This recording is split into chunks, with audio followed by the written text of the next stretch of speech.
Assalamu alaikum. In the name of Allah, the Beneficent, the Merciful.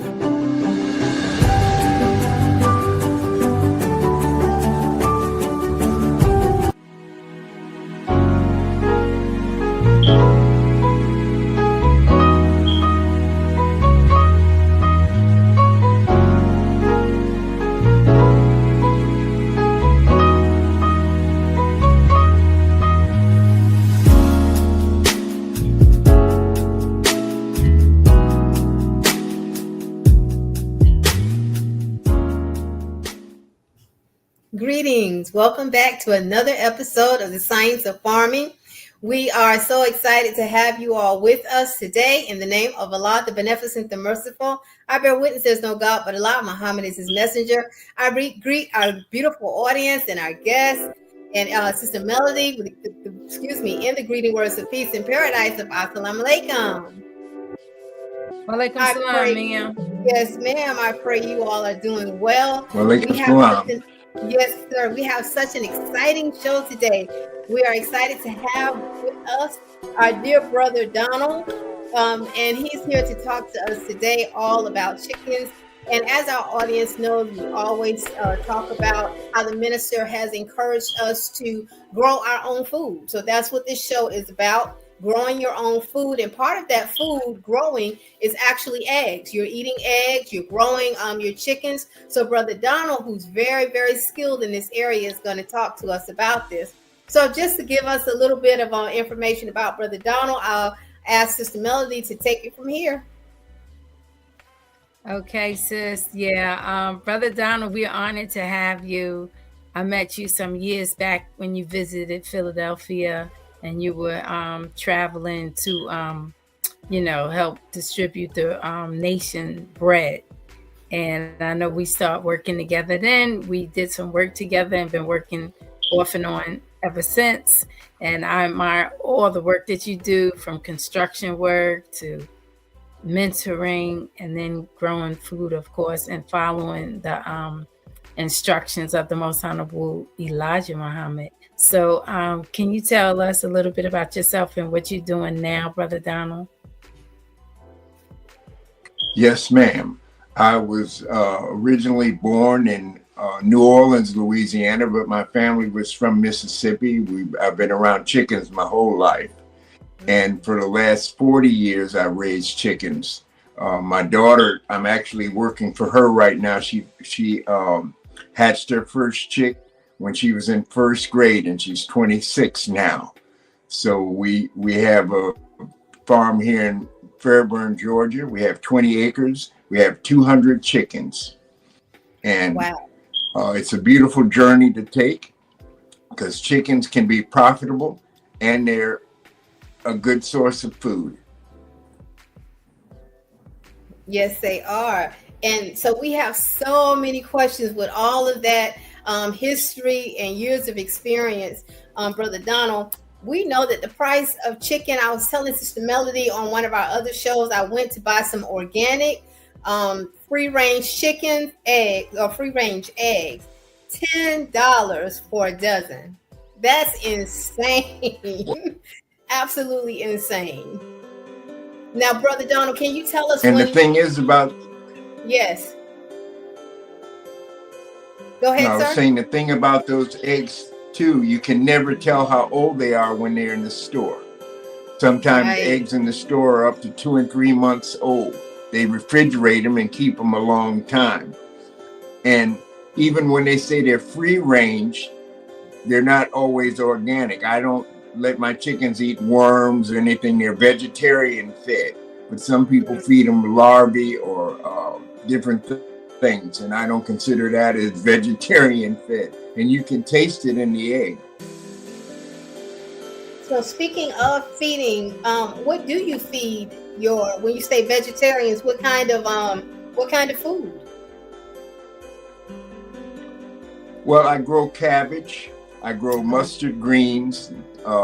They eat mustard greens and cabbage they love, but I feed them oats, different grains. Yes, so, sir. Brother and Donald, peas, millet. Yes, ma'am. I wanted to know, I want to just get started because, I had an experience with the chickens. But for somebody like our audience that really want to start growing, raising layers, that's what you call your chickens, layers? Because Yes, ma'am. layers are for eggs and broilers are Well, for meat, yes, ma'am.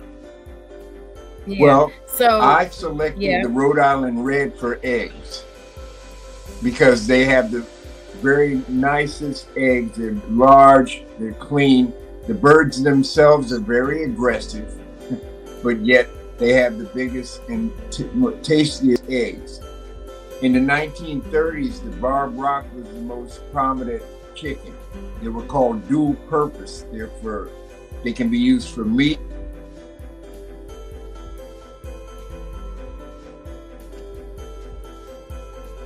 Your sound went out, Brother Donald.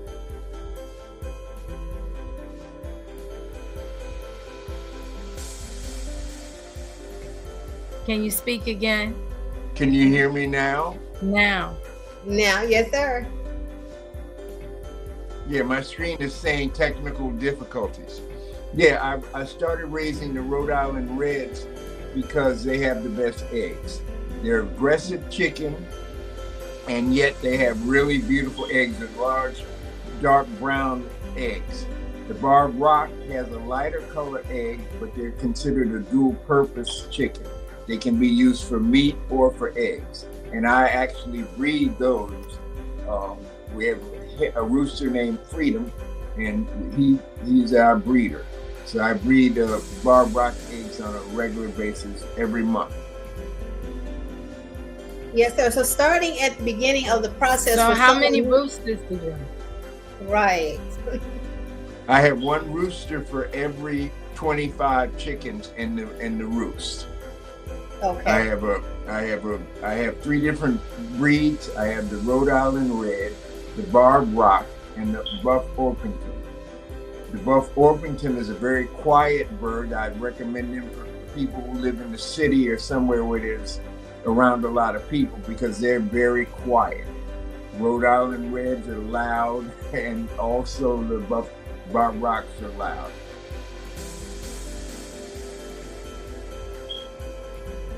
So there are many different varieties of chickens. So if somebody's just getting started, what's some of the first things they should do? Well, I only deal with heritage birds that are from the 1600s and forward. Wow. Because there are a lot of genetically modified chickens. Whoa. They lay blue eggs, green eggs, but in the long run, they're genetically modified. So I try to stay with chickens that were originally brought here in the 15 and 1600s. Okay, and brother, you're saying that they're called heritage chickens? Heritage chickens, yeah, older breeds. Okay. See, what they did is they've been giving chickens vaccines and hormones that make them not be able to go broody. When chickens were used in the old days, chickens after a certain period of time, they would start laying eggs and they would sit on the eggs themselves and hatch them. Now they make it so that they don't sit on chickens. So that's called going broody. So they give them vaccines and hormones that stop them, just like they do with women, as a form of birth control. So I don't recommend that. We just have a few of our hens that actually went broody because it's something that's in the system that they made into the chicken. They genetically modified it and they just don't do it. Some of them will actually peck at and try to hurt the chicks. Wow. So how many, with a farm that size, how many eggs are you producing per day? We have about 120 eggs a day. Wow. See, and then chickens, what are you doing with vary. The eggs? The Rhode Island Red produces 280 eggs a year. Ma'am? Yeah, I was asking, what do you do with the eggs once you collect the eggs?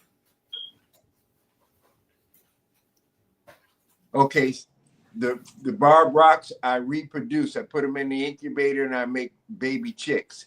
But the Rhode Island Red, I sell the eggs. I have 2 restaurants that a grit and egg restaurant, and they buy the eggs for their customers. And then to the believers, I sell a lot of believers buy eggs. So, go ahead, Sister ahead, Mills. sis. I know we both have so many questions. Yeah, I was going to ask you that if the people in the audience wanted to buy some of the heritage chickens, right, can we contact you?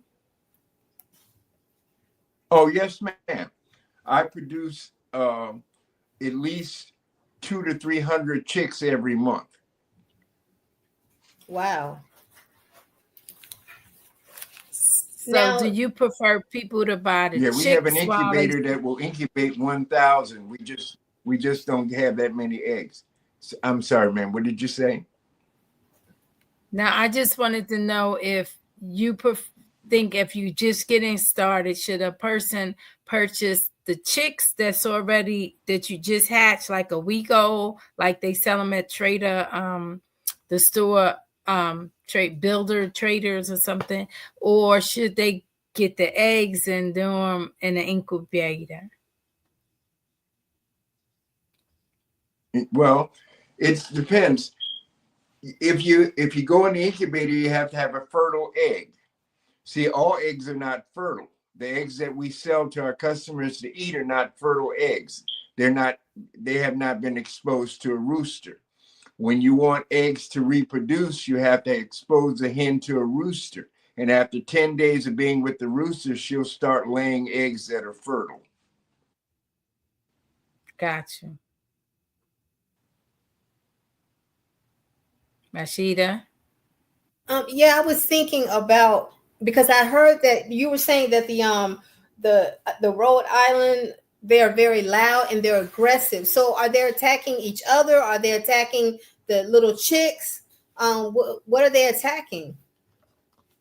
They will attack each other. They will attack each other. The females will fight. Oh, wow. A lot of roosters will separate them and stop them from fighting. But the Barb Rocks tend to not do it as much as the Rhode Island Reds don't do it as much. I actually see my Rhode Island Red rooster allowing the chickens to fight. But the Barb Rocks they're cleaner, they're more organized, and he doesn't allow. I have a rooster named Freedom. He doesn't allow his hens to fight. Whenever they start fighting, he goes in between them and stops it. Yeah, that's beautiful. That's beautiful. Now we do have some slides with us. So I'd like to take a look at the slides because you've named a few of the chicken groups, but I want to take a look at them. And if you can identify as the slides come up, just educate us on exactly what we're looking at. That would be so helpful. Yes, okay, ma'am. So yes, what do we have here, Brother Donald? Okay, that's the gray ones are the Barb Rock. The gold ones are the Buff Orpingtons. Okay. And are those? Can you tell if those are all? I mean, how do you tell the females from the males? The male is much taller. He's much heavier. So he has a different comb, and he's always taller than the female. Okay. The hens are short and plump. Okay. And the male is usually tall and lean. And they don't fight. Now there's a mixed breed in there, so they don't fight among each other like that, being from different like groups. Well, the Barb Rock is one of the few chickens that you can tell the male and the female from birth. Oh, most you have to wait until they're several weeks old to determine whether it's a boy or a girl. But the Barb Rock, when they're born, you can tell whether it's a male or a female. Okay. Yes, sir. Okay, and then our next slide. That's Sister Melody, right, Sister Melody? Yeah, and that's Brother Robert there. The young farmer that we had on your show. Yes. Ahmad, and is that your daughter right there, isn't it, brother? Yeah, that's my daughter Khadijah. Yes. Right. We were admiring all the chickens, and most of them was the Rhode Island And the chickens Reds. you see there, those are Rhode Island Reds. Those are the egg producers. Now, those are the aggressive ones, right? Yes, they are. But they have the best eggs. I started off with them. Yes, sir. Sister And you know what, Melody, this picture is when we first started. Man. Yes. It's so funny because when I'm looking at these chickens, I'm thinking about videos I've seen where chickens actually chase people. And it's usually the red ones that are chasing. Yeah, my roosters will chase you. They will try to hurt you too. They're very aggressive. Wow. Because we have foxes, we have coyotes, we have hawks, we have bobcats, we have all type of predators. So they have to be pretty tough. And that's what I was going to ask you about the predators. How with them roaming free, how do you protect them from the predators?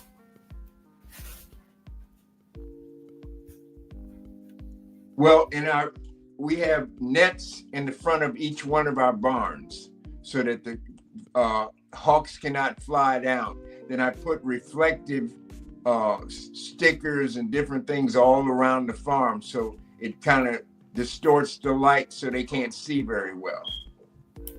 Very interesting. Very interesting. I apologize. That's my dogs in the background. Yes, sir. Now, again, we're trying to help those who are interested in having chickens. So, how many chickens, if someone does live in a city, how many chickens do you recommend they have? You have 2 chickens for every person in the house. I'm sorry, say that again. You should have 2 hens. I'm sorry, ma'am. I recommend 2 hens for every person in the house. That way you can be guaranteed to have at least 2 eggs for each person every day. Okay.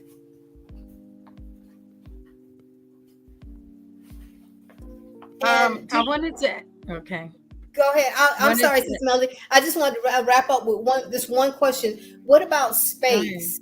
About how much space would you need? Snakes? Let's just say if you have 3 people, yes. How much space do you need to have the chickens? Because if most people live in the city, so I guess some people are thinking their backyard is not large enough. You need approximately 2 square feet per bird. Okay. And I have snakes, so we have guineas. Guineas, they kill snakes, and I use my guineas as watch animals. They're the first one to know when there's a hawk coming, and if they see a snake, they will get it. They eat ticks and fleas also. I'm so glad you said that, because when I visited a chicken farm, that was the one thing that the farmers talked about: snakes, that the snakes try to come in and get the eggs. So it's good to know that you have guineas. Yeah, that you have guineas to combat that. I didn't know that guineas can do that. Yes, ma'am. Now, guineas aren't good in the city because they make a lot of noise.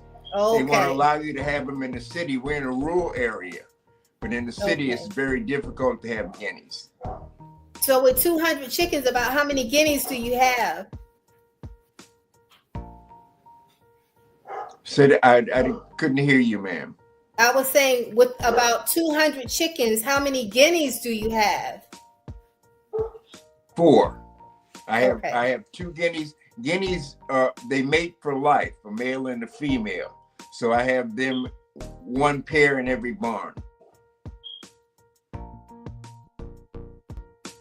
Because I have 2 barns and I have 1 breeding coop. Okay. Yes, sir. He answered my question. I was going to talk about the guineas, because I know when we were there, you couldn't find one of them, or one got lost or somebody might have came and Yeah, snatched it up. guineas can fly and they're very independent. So sometimes a female will go out in the field and lay her eggs. They lay their eggs in tall grass. The ones I have now lay the eggs right alongside the chickens, so they're easy to deal with. But you have to raise them from young to get them to do that. Okay. Well, we do have some more pictures, so we're going to move on to our next picture and tell us what we're looking at. Beautiful bird, beautiful birds.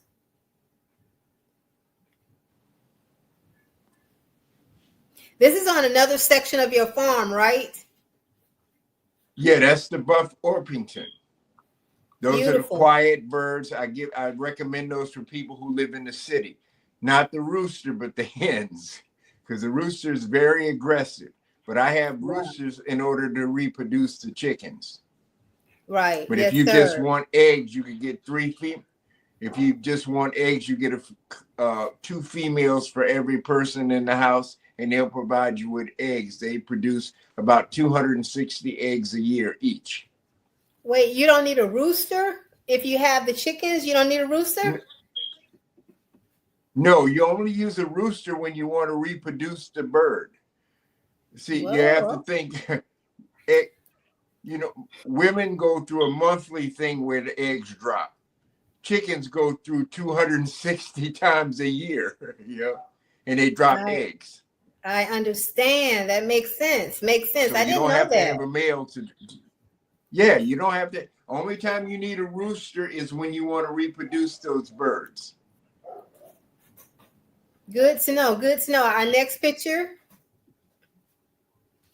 Oh, yeah, this is a closer picture. Now, what are they doing there, Brother Donald? Uh-oh, we lost Brother Donald. They're a dust bath.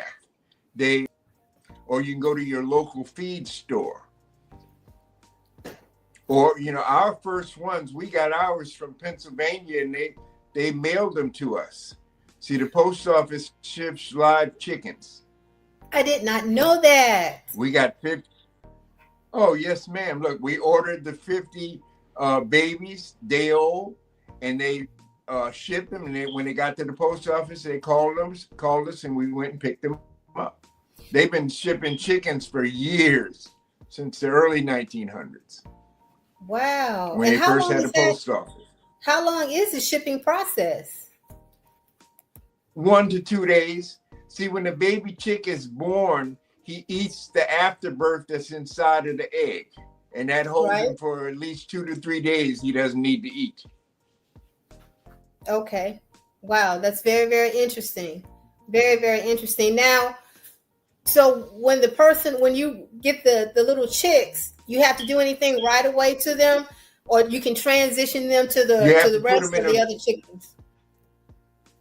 Yeah, you have to put them in a brooder first, because baby chicks are born, they're usually at 100 degrees. So you put them in a brooder. Brooder maintains the temperature at least 100 degrees. Then every day you lower it 5 degrees until they're able to go outside. Wow, very, very interesting. That's a flat 2.5 dozen eggs. That's why we normally sell our eggs at 2.5 dozen. And about how much does that flat cost? In the beginning, we were doing it for $10. Now it's like $15. Yeah, I can understand that, but that's still a great price. Absolutely. That's still a great price, because I was sharing with you that just to get a dozen, it was $10 here, for a dozen eggs. Yeah. So, Brother Donald, how can they get in touch with you if they wanted to order? So if they order chickens, can you ship them the chickens? Or the chicks? Yes, ma'am. If it's a small amount, we don't ship a lot. I only ship less than 50 and below. Okay, yes, sir. Because we don't sell our hens. Yes, right. So as we wrap up the show, tell us how we can get in touch with you and order these chickens. Or do you also order ship eggs? No, ma'am. At this time, we don't ship eggs because we had problems with shipping them. You know, Okay. because people do not respect packages at the post office and UPS and those places, so they're just throw them. And eggs are very delicate. Yes, sir. Okay, so tell Now us. I can ship fertile eggs for a person who wants to put them in an incubator. We ship Okay. those. There's styrofoam containers that we can put the eggs in, and they can ship those. Yes, sir. And so, how do they get in touch with you, Brother Donald? Okay. Oh, 773 773 630 630 1632. 1632.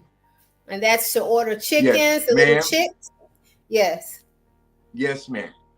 Okay. I'm gonna have to exit. That's my dog barking. It could be a fox or something outside. I have to go put my chickens in. Well, the timing is perfect. Thank you so much. Yes, thank you so much for joining us. So please, thank you. I'm sorry about the difficulties we have. Maybe we can do it over again and we can get a better reception for everybody. On the farm, we have terrible reception for. Yes, sir. Well, thank you so much. Alaikum. Wa alaikum salam, sir. Sister Melody, he gave us a lot of information. Yeah, I'm so happy. Of knowledge. Yes, he is, and I'm so happy that Donald knows. Yes, I'm so happy we were able to get a phone number. Yes, ma'am. I'm happy we were able to get a number from him so that our audience can get in touch with him. And we're going to get ready to close down. We're right at the end. Do you have anything you want to add before we close out? Covered a